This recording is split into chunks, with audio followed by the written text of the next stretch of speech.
You're listening to the Podcast Advertising Playbook, your resource to better understand and execute successful podcast ad campaigns. Hello and welcome to the Podcast Advertising Playbook. I'm your host, Heather Osgood, and I am joined today by Paul Lajoie. He is the Director of Brand and Agency Partnerships at Triton Digital. Paul, welcome to the show.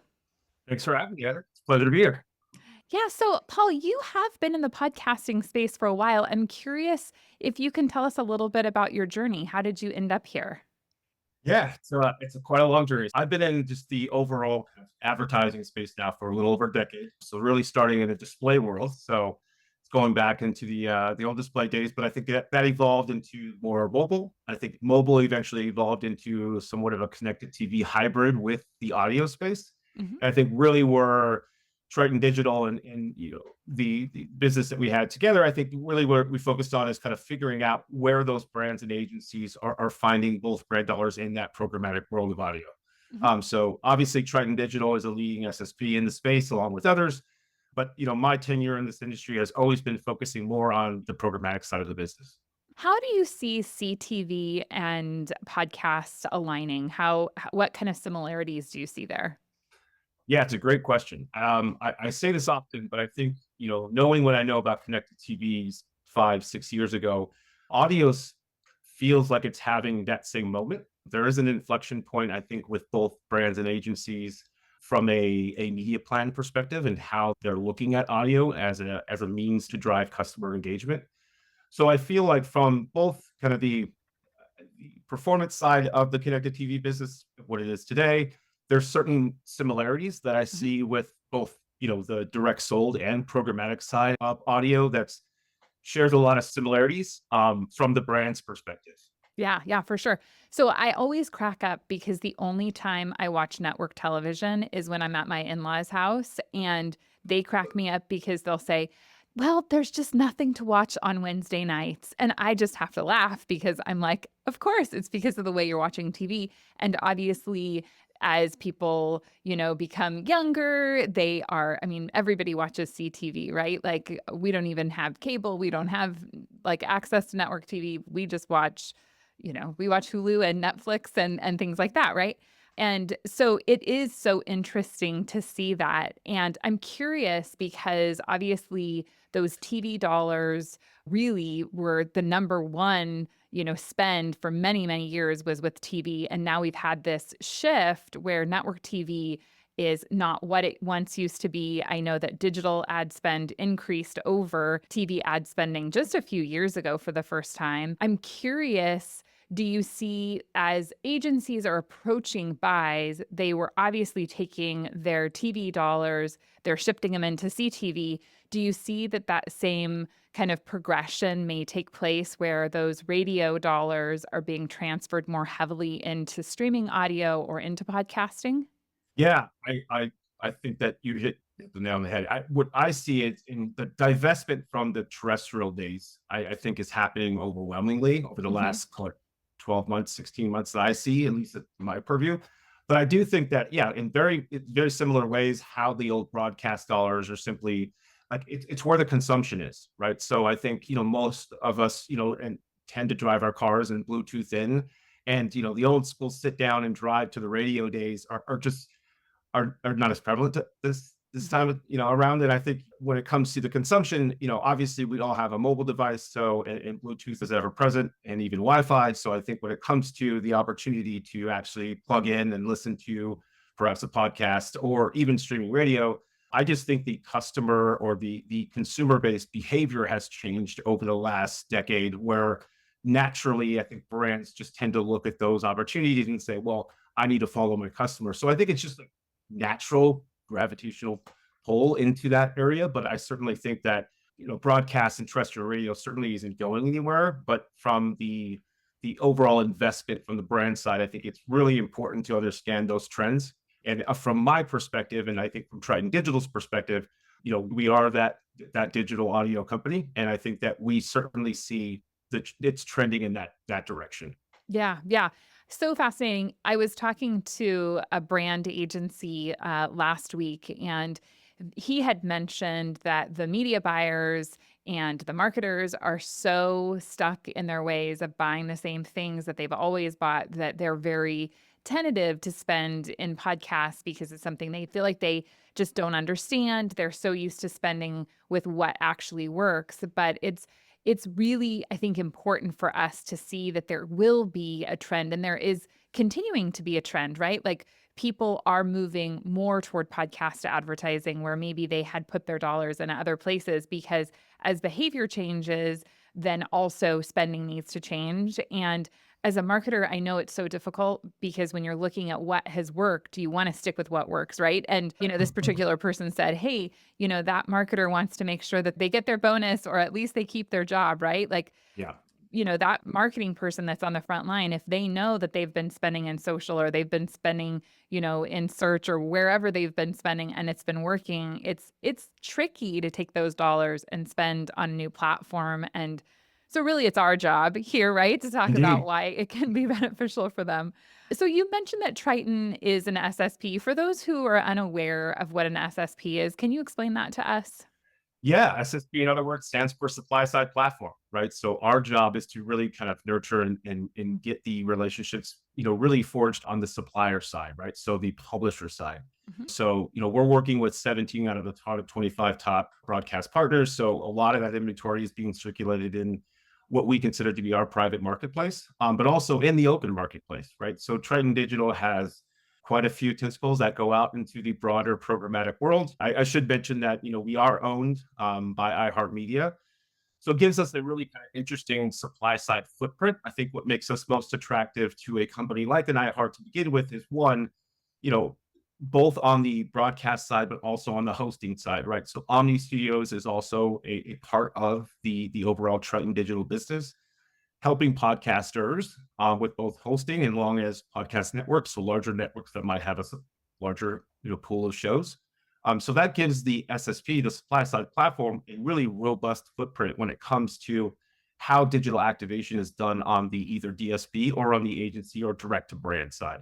So really, it's a mechanism that helps publishers really facilitate those brand direct deals for their own direct sales teams, but also gives Triton Digital a unique footprint where my job certainly is to go out to brands and agencies and really evangelize that inventory to make it known in the broader marketplace, to not only talk about the more flagship shows that live on the platform, but also the long tail, right? The Mhm. maybe perhaps not so known podcasters or radio stations or or streaming stations that are in the marketplace that have engaged audiences, heavily engaged targeting. So a lot of that is done through that supply side platform. So Triton Digital, I like to think of it as the more premium supply side platform. Of course, I'm Mhm. biased, but I think from an audio opportunity standpoint, I think the variety in which you could access streaming, podcasting, and on demand, and even emerging formats like perhaps in-game audio, Mm. is a pretty big supply footprint. So interesting world that we play in, but I think Triton Digital is a pretty flagship company when it comes to supply side platforms.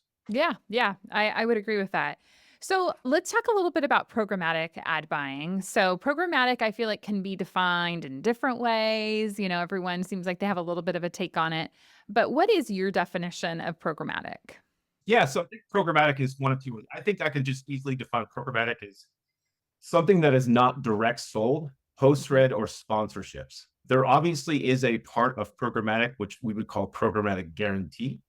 I think that more relates to the available inventory that is available to that brand or agency as a whole part of the inventory. But I think when you talk about programmatic, it's really comes down to everything that is not host read or sponsorship through the show. So I know that may be an oversimplified version of describing programmatic, but I think the reason why programmatic has become, I guess, a bigger buzzword is that one, from the podcaster side, a lot of podcasters are allowing that inventory to be made available programmatically, which is giving us a large opportunity. But I think, it's kind of hard to say because I think there's a lot of variety when it comes to the programmatic world. But essentially, long story short, I think everything made available programmatic is simplified by both the technology partners, Triton Digital being one, the DSP partner being the other, and then all the mechanisms like the targeting, contextualized targeting or certainly geo targeting that could be layered on top of that to really kind of enhance that overall buy.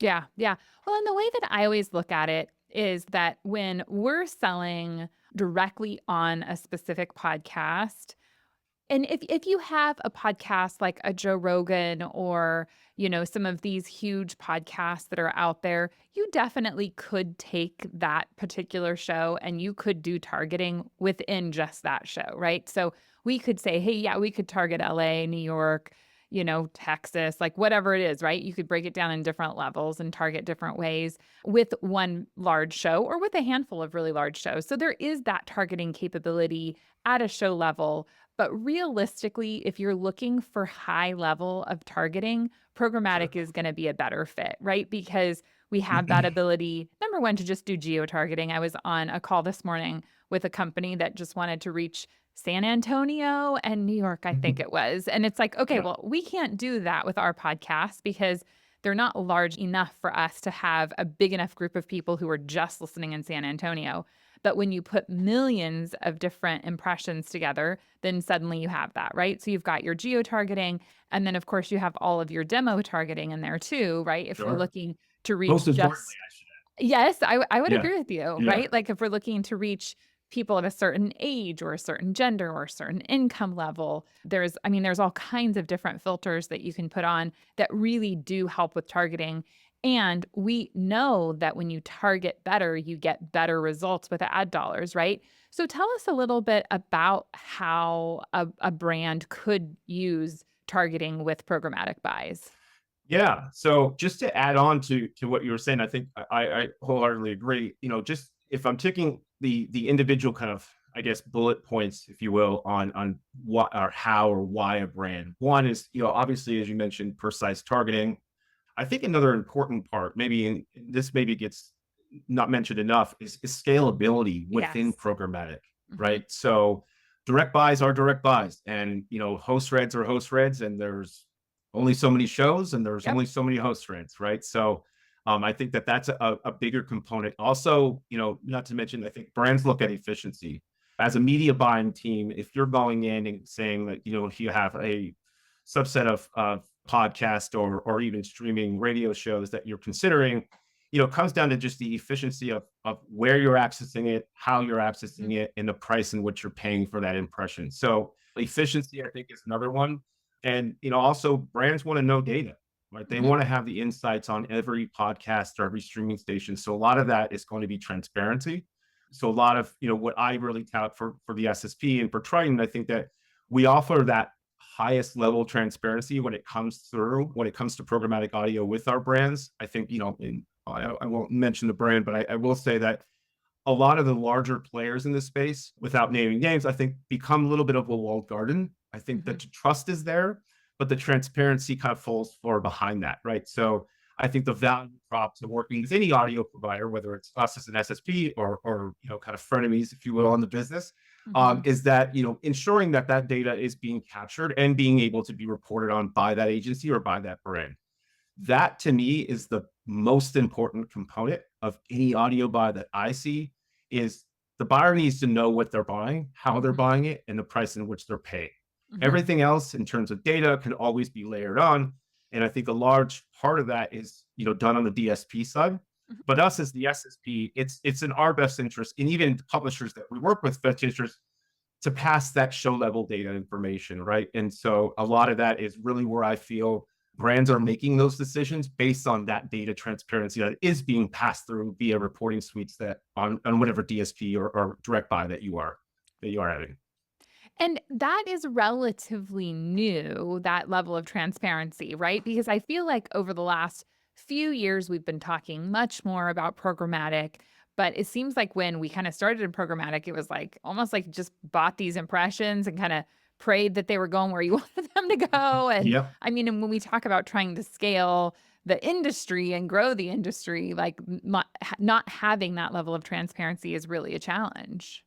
Yeah, I think from it. Look, I always put myself in the brand shoes, and then every conversation Absolutely. I've had with an agency, if they're the agency on behalf of the brand, what I find to be most common in every one of my discussions is always around you know, what am I buying? Right. To your Mhm. point is, and I think, yes, to the old Wild West days. And I think we all might have been a part of those old, display days or mobile days. And I think that you're right. Yes, certainly back 10 plus years ago, it really was I don't want to say, spray and pray, but it was very much the Wild West in many ways. And I Mhm. think that there's been a lot of third party and a lot of, brand safety and brand suitability vendors that have popped up over the last 3 4 years. I think that a really important piece to really aiding in helping brands understand that transparency and what they're buying. Mhm. Also, the personalization. You mentioned, demo targeting. There's a lot of data out there, and agencies have the freedom to kind of buy data off the shelf when it comes to things that are in the DSP, but also on the first party data. Mhm. So, how intimately are you connected to those actual publishers? And I think that where I tend to think, have a better, I guess, pitch when it comes to that level of data and who is actually listening. We partnered with Signal Hill, and that's really been a very crucial part of how we're defining those audiences. So it Mhm. gives the brand a better perspective on, look, I'm buying a million impressions from you a month, but I need to know if is it the 25 to 35 male female in Los Angeles or New York or Texas or Florida. Are those the real people that I'm targeting? So a lot of that survey data that we're getting is firsthand. So that first party data is super crucial when it comes to having that brand discussion. Yeah, yeah. No, I think that that's important. And when advertisers are looking to try and partner with companies, you having that extra layer of data and being able to really prove information, I mean, I think that that's crucial for sure. And I was thinking that you had mentioned efficiencies, and there is a level of efficiency with programmatic ad buying as much as I love the host read ad. It is a much heavier lift for an organization to try and buy individual podcasts. But I also think that it's really important for us to look at classifying things into different buckets, right? Because, like let's take a company maybe that does a lot of influencer marketing and perhaps they're connected with a lot of Instagram creators and they've got promos that those individual Instagram influencers are putting in their channels, but that they might also buy Instagram ads, right? And Yeah, the two can go exactly. hand in hand. They can work together. And when you think about podcast ad buying, it's not one or the other necessarily. They're just different, right? And I Mhm. think that they're different in a lot of ways, and they can both be extremely effective, but it's the type of buy that you're looking for. And when you're looking for that host read, that endorsement, you're really looking for an alignment with that particular show in a deeper level. Whereas with programmatic, there is the efficiency, there is the scalability, there is, all of the things that we're talking about with targetability and with reporting. So it's just a different buy. Would you agree with that? Yeah, I would. Look, I think that there's two things, and you use the word alignment. I would say there's an alliance between the brand and the host, right? There's this like, Hmm. I trust you because I understand your format. I understand the genre of podcast that you're promoting. I understand the topics that you discussed. So from a brand, it's that personalization to working with a person in a more, direct capacity, perhaps more host read or sponsorship. Yes, I do agree. That is kind of the more, I guess, traditional way people understand podcast Hmm. advertising because Hmm. everybody hears the ad break come in and they're like, oh, there's another ad, I guess. Um, but yeah, I think the difference in how, at least in my experience, the brands and agencies differentiate between the two is, and this goes to kind of the madness in which agency teams do their media buying, but it could be perhaps 2 to 3 different teams, right? That are Right. that are that are Exactly. working with an individual Yep. like a Triton, right? A person like myself, and now I'm you really kind of, it's the sponsorship team, and then it's the host read, and then it's the programmatic, and then it's the larger investment teams. Perhaps they're not even buying audio. So who's the right person to talk to then, right? So, and really it comes down to how engaged are we as a company at having those conversations. And clearly, I mean, you and I are living in this world, but there's a lot of brands out there that perhaps have been buying terrestrial radio, and they've been doing that for the past 3 4 decades.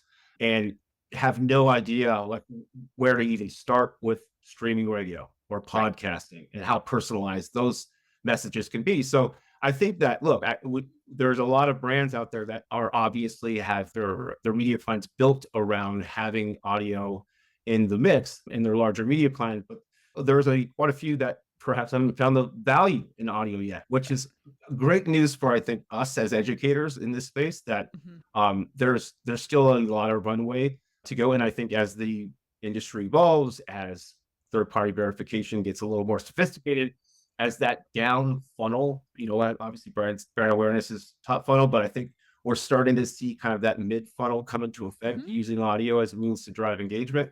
And then at the end of the day is what's the purchase intent, right? What is the brand expecting? Is it foot traffic? Is it signups? That landing page views? A lot of that performance back end performance on those KPIs. I think utilizing audio has shown is starting to show that it is a very healthy medium to drive those customer engagements. Yeah, no, absolutely, absolutely.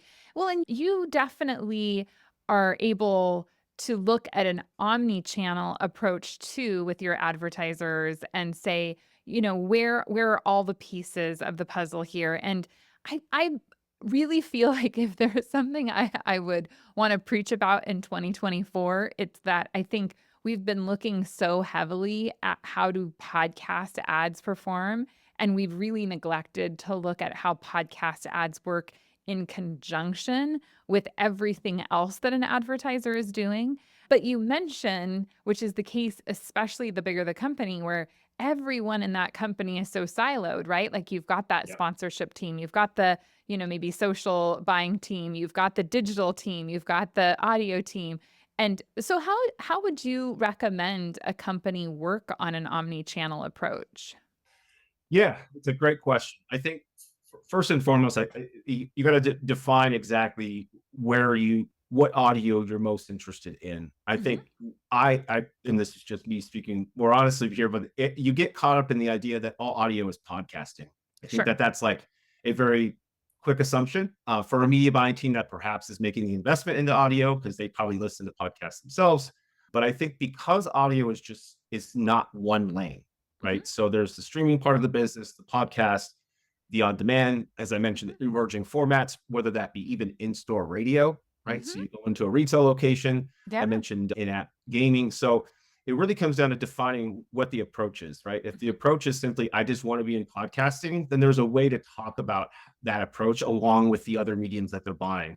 I think the more obvious connection when you're talking about an overall media plan is because there's such a large population that is listening to those podcasts on a mobile device, like the natural kind of extension to promoting that to a brand or to an agency or a media buying team is that you're already engaged in your mobile device as it is, right? Mhm. So whether you're playing a game or you're using, the social media apps or whatever it may be, the idea is that you're already engaged enough to be on your mobile device. Your customer is there, right? They're Absolutely. already using the mobile device. So Yeah. that's half the battle, right? So as opposed to perhaps maybe a connected TV, where the challenge is not everybody's watching TV at all hours of the day. But I can tell you for certain that I have my mobile device in my pocket, I would say 95% of the day, right? And if not, it's next to me, no more than a foot away. Mhm. So that's where I think drawing some parallels or just aiding in that process and how the agency should be looking at audio as a part of the overall media plan. But I do think that, and I hear this a lot, is it is closing the gap, right? We Mhm. are getting to the point where outcomes and actions are happening via, the not just the audio plan, but an overall media plan and Mhm. omni-channel buy.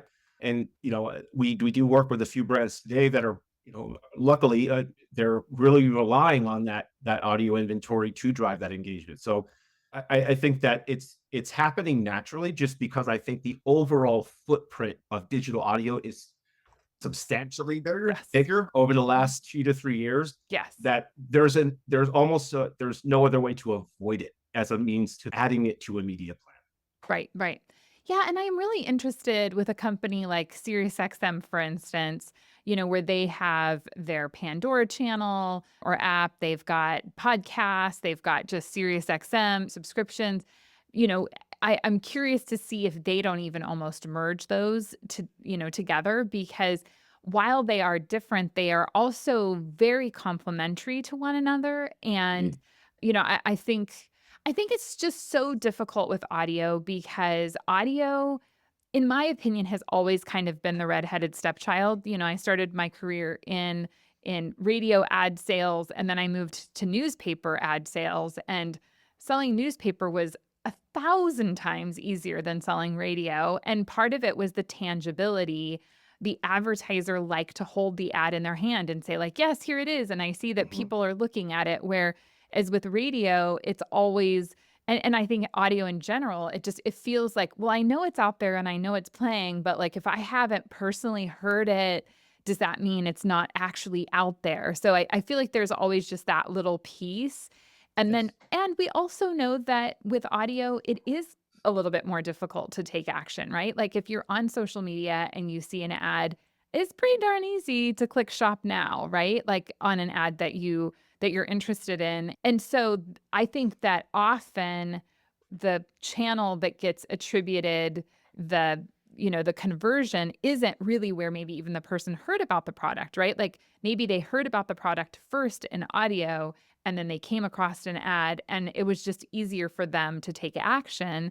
And I always feel like that it feels like it's not fair, right? Like, we Yes. should be like, "Hey, wait," because part of what is so powerful with audio is this theater of the mind piece. And when someone is hearing about your product and they're envisioning, "Oh my gosh, this is something that I would be interested in," there's so much power that happens there.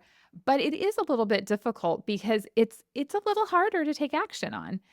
But Sure. I also think, to your point, we all have our phones on us all the time. So if you really are interested in a product, it isn't that difficult to jump over to their website, right? But I don't know, what are your thoughts? Yeah, yeah, it's interesting. I'm a sucker for Instagram ads, so Me I know too. how powerful they can be. I always tell my wife that it's a really bad habit when you buy one pair of shoes, every one of their competitors knows that you did somehow, and so they're targeting you with like pairs, if you will. Uh-huh. But anyways, yeah. So, yeah, it's interesting. So, speaking more broadly on whether or not audio will soon become actionable, I think is like the larger question. Yeah. I liken this back to CTV, right? So let's go back in time here, 4 or 5 years. I think a lot of brands said, okay, I just want to be in CTV. I don't care how many, like where I'm buying, how I'm buying. I just want to be involved in the streaming world, right? And I Yeah. think, that's proven to be very successful. But I think the ad experience has evolved over time with connected TV, where it was very top of funnel. But I think now what we talk about is how are we targeting households, right? So, and with connected TV, there is some interactivity. I think that that's becoming a more real thing, like Mhm. shoppable ads, QR codes. I think those things are becoming a lot more relevant for brands to reach customers or to find that engagement. Audio, I think, is having a little bit of that moment now. Tracking downstream attribution is always going to be the challenge for any new medium. But I do think that with the capabilities of third party attribution, I think what we'll see in the near future is that the household data will become more important as it did with connected TV. And I Mm. think that's will be maybe a first pillar to fall. And I Mhm. think that's where it's going to create more of the interactivity with listening to a podcast. Now, whatever streaming platform you're listening to it on, I'm sure a lot of those businesses are certainly ad supported with the actual platform in which you're listening to.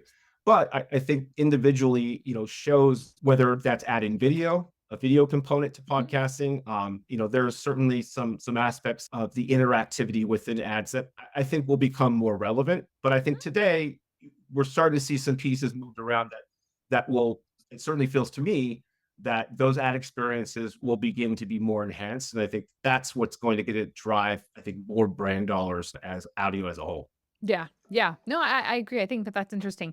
I have noticed the QR codes on CTV, and I really, to me, it seems like just a total no-brainer. Like, everyone watches TV with their phone next to them. And, like last night, my husband and I were watching TV, and an ad for Jamaica came up, and it had a QR code. And I'm like, well, might as well scan it because, hey, I'd like to go to Jamaica. That sounds fun. And so it's like it just takes a second to scan, and you're in there and you're looking at the information. So it sounds like what you're saying is you feel like audio is going to move into a direction where perhaps there will be more actionable items on the screen. I mean, I know obviously Spotify has been working in that direction, right? And Yes. it's hard because it is connected to the player in some ways. I know there was a company for a while that I had been talking to that I haven't talked to in a while that was trying to make ads clickable across, all playing apps. But I feel like that piece would be really important. Is that kind of what you're alluding to? Yeah, exactly. And I'll mention, where I see that now, as an emerging format is in-app gaming audio, right? So Okay. because it can be accompanied with a banner, right? And Sure. that's really, look, they're living off the legacy business of the old mobile days, but I think it still rings true that, Hmm. although you're still engaged playing a game or using a productivity app or whatever it is, the opportunity to be a kind of non-intrusive audio ad that comes in after 10 minutes of gameplay or, getting to the next level, whatever it may be, whatever the incentive is. But I do think that that's just the way I see it is very similarly to how that mobile experience Hmm. clearly is a very bedrock of the performance-based business, more so in like the CPI world. But I do think that there's more to that story to be told. And I certainly see there's a gravitational pull into that Yeah. direction. And I know for brands, it's almost, I don't want to say it's required, but brands have become accustomed to the performance elements of marketing, right? And Yeah. so giving them a brand awareness medium is nice to have. I think because a lot of brands want to be top of mind, but when it comes down to it, brands want to see engagement, right? And they Yeah. want to see results. And I think audio becomes that eventually, but I think we're working in that direction. Yeah, yeah, absolutely. So now remind me with attribution and pixel tracking, is that something that you can set up with programmatic campaigns? You can, yeah, yes. When it depends on what you're tracking, but yeah, third party attribution is certainly a thing. I think in my world, in the programmatic world, because it's less of the guaranteed business, it's not as required. But certainly on the host read sponsorship side, as well as programmatic, it's certainly a thing that we see requested. Mhm. There's a lot of Podscribe, a few different other clients out there, have that. They're kind of taking the reins on kind of defining those pixels. But in terms Mhm. of just overall performance, we do see some of that. I personally, because of audio being so relatively new, I don't see it as often as I think I probably should. But brands are certainly accustomed to layering on one by ones throughout campaigns. Yeah, yeah. Okay, cool. So one of the things that I always like to ask guests when we kind of get to the end of our time together is what your predictions are. And I know obviously we've just been talking about this idea that there's this demand, almost a requirement that we get to a place where is a little bit more actionable for the audience to get to the advertiser. But what would you say are some of your predictions about where we're headed in podcasts in particular? Well, first days we're rapidly evolving, right? Mm. So I think that's by far there's a certain part of me that thinks that the longer tailed podcasts will find their voice on the brand side. Mhm. I know we've talked about this briefly, but I think the real challenge and I think where the market will evolve is the good news is I think as we move forward in that evolution, the barrier of entry I think is going to be I don't think that's going to be much of an investment at all. I think microphone, headphones, and a means to record. I think allows small and large podcasts to really flourish. So I think Mhm. from a inventory perspective, which I'm most interested in, like the more inventory we can monetize, the better, Yep. especially for the company. But I do think that starting with the actual inventory footprint, certainly that will be an interesting evolution as things start to grow. The other part of that is allowing podcasters to know that programmatic is not so much of a dirty word. I think that there's a lot of podcasters that tend to hold the show hostage in a way, and I don't mean that in a Uh-huh. negative sense, No, but it's I think true. there's a lot of reluctance on Mhm. podcasters to understand, and it's warranted because I think from a brand safety and suitability standpoint, they certainly would love to be in control and in the know of what is being advertised on their content. Mhm. So I do think that transparency should only increase over time in the near future. And that'll allow podcasters to feel comforted that if they have a person like myself that is promoting that particular show or a podcast network, that they're going to fully understand from the brand side of what creative is running and how Mhm. long, and so a lot of that transparency on the publisher side. I will say this, from the agency side and from the brand side, I do think what I see to be and I see this today, is, I think there's going to be a creative optimization. I think Mm. that that's a one part of the agency world, and this is really kind of campaign management from their end. But what I see is, understanding A/B testing on what creative makes most sense for each user, right? Right. So, perhaps that a Southern California user might Yes. perhaps get a different experience than someone in New York. Yep. Same campaign, two Mhm. different creatives, right? Yep. So I think that that's one of the things that I look forward to most is, again, super personalized ads for the Mhm. right person at the right time. From the brand side is going to be most important. And then, of course, this goes to the data side, but including more data insights that allow brands to, one, just understand who they're targeting and making sure that that message is heard by the right person. And then obviously what we go into, the overall listener experience, from, the way I see it is that there's going to be plenty of podcasts to pick through. But I think from the programmatic side, as I mentioned earlier, it really comes down to scale. So when you want podcasting and you want to buy podcasting, I think from the brand side, it's really important that you're able to offer that scalability when it comes to the podcasting and programmatic, but also not neglecting the fact that you wanted to have a personalized ad by a host that you perhaps are aligned with, from the brand side of things, that business is just as rich as the programmatic side. So, that may be short and sweet, or maybe too long-winded, but I think that there's certainly some evolution that's happening that will certainly, both from a technology standpoint and consumer behavior, I think that can change the kind of the trajectory of the audio advertising space in the future. Yeah, yeah, absolutely. Well, Paul, thank you so much. It's been so nice having you on the show today. If people want to connect with you, where can they find you? Yeah, I'm one of those LinkedIn addicts that you'll see me posting all the time. So, for business purposes, yeah, certainly follow me on LinkedIn. If you ever have a question, if it comes down to programmatic, comes down to audio, podcasting, streaming radio, I'm certainly an open book. Triton, I think, has been a very great company to work for, and I think that allowing myself to be an advocate in the space, clearly joining your show, so I appreciate that. But I always want to be the most open resource when it comes to what brands and agencies are talking about, and Mhm. how that can be helpful to both, podcasters and technology companies like ourselves. Yeah, perfect. Well, thank you so much for being on the show, Paul. You got it, Heather. Thank you very much. Thank you for listening. I hope that you have enjoyed this episode as much as I have. I am also a LinkedIn addict. And if you have not followed me on LinkedIn, please do go on over and check out my LinkedIn profile. Love to post fun things over there. Thanks for listening, and we'll catch you again next time. Thank you for listening to the Podcast Advertising Playbook, your source to a better understanding of the podcast advertising industry.